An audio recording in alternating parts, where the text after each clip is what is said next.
Friends, હવે જે juice બનાવવાના છે ને એ પાલક, લીલા ધાણા, ફુદીનો અને મીઠા લીમડાના. તો એ પણ જ્યુસ એટલું જ હેલ્થ બેનિફિટ્સ વાળું તમારા બોડી માટે છે. અને જો એ બધા જે મેં જ્યુસ બનાવ્યા છે ને એ વિશે જો હું તમને સમજાવવા બેસું ને તો એ એટલો મોટો વિડીયો થઈ જાય ને, એવું ના થાય.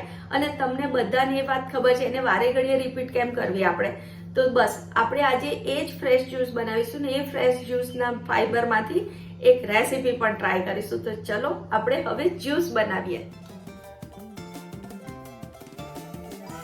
હાય ફ્રેન્ડ્સ, જ્યુસ વીકનું આજનું આ છેલ્લું જ્યુસ અને એ જ ફાઈબરમાંથી રેસીપી, એટલે કે આ મારી 7મી રેસીપી છે. તો આજે આપણે પાલક, લીલા ધાણા, ફુદીનો અને મીઠો લીમડો.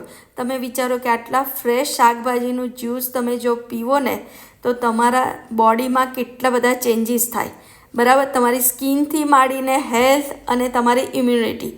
તો સૌથી પહેલાં તમારે શું કરવાનું છે, પાલકને મોટી મોટી સમારી લેવાની છે.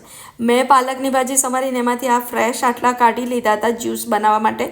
અને લીલા ધાણા પણ ફ્રેશ. જ્યારે તમે લીલા ધાણા નાખો તો એઝ યુઝ્યુઅલ તમારે થોડી ડંડી પણ અંદર ઉમેરી જ દેવાની. આ બધું એક બાઉલમાં લઈ અને એને સારી રીતે ધોઈ નાખો. હવે તમે જુઓ, મેં એમાં નથી લીંબુ ઉમેર્યું કે નથી આદું ઉમેર્યું. જો તમને ગમે તો તમે ઉમેરજો, પણ હું ઓલવેઝ એવું પ્રિફર કરું કે જ્યુસમાં કશું જ એડ ના કરવું. જે છે એ નેચરલ જ તમારે પીવાનું.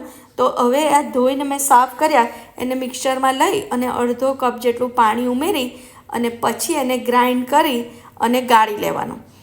અને પછી એ જ્યુસ તો આપણે પીવામાં યુઝ કરી લઈશું, પણ ગાળ્યા પછીનું ફાઈબરનું આપણે શું કરીશું?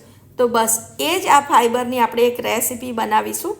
તો ફ્રેન્ડ્સ, આ જે જ્યુસ છે ને એકદમ હેલ્ધી છે, બટ એક પ્રિકોશન એ છે કે જે લોકોને સ્ટોનનો ઇશ્યુ હોય એ લોકોએ બને ત્યાં સુધી નહીં લેવાનું. હવે મેં તો જે પેલું આદું અને હળદર અને આમળાનું મારું મિક્સ છે એમાં મેં મારું જ્યુસ ઉમેર્યું છે અને બીજામાં લીંબુ ઉમેર્યું છે. તમને જે રીતે ફાવે એ રીતે તમે લેજો.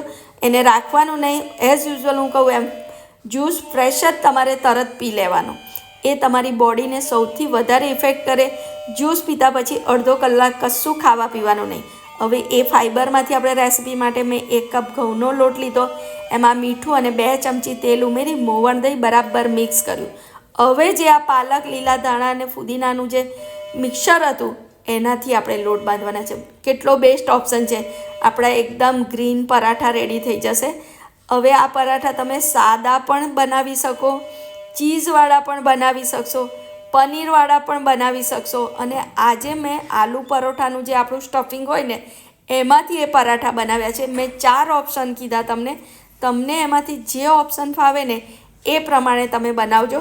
પણ આ પરાઠા એકદમ હેલ્ધી છે અને કશું જ નહીં તો તમે જમવાના ટાઈમે આ સાદા પરાઠા બનાવીને પણ સબ્જી સાથે ખાશો ને તો આ ફાઈબર તમારા બોડીમાં જશે અને એકદમ હેલ્ધી ઓપ્શન છે. તો તમે એ ટ્રાય કરજો. મેં આજે કીધું એમ આલુ પરોઠા આવી રીતે વણી અને તમારે ઉલટાઈ પલટાઈને શેકી લેવાના.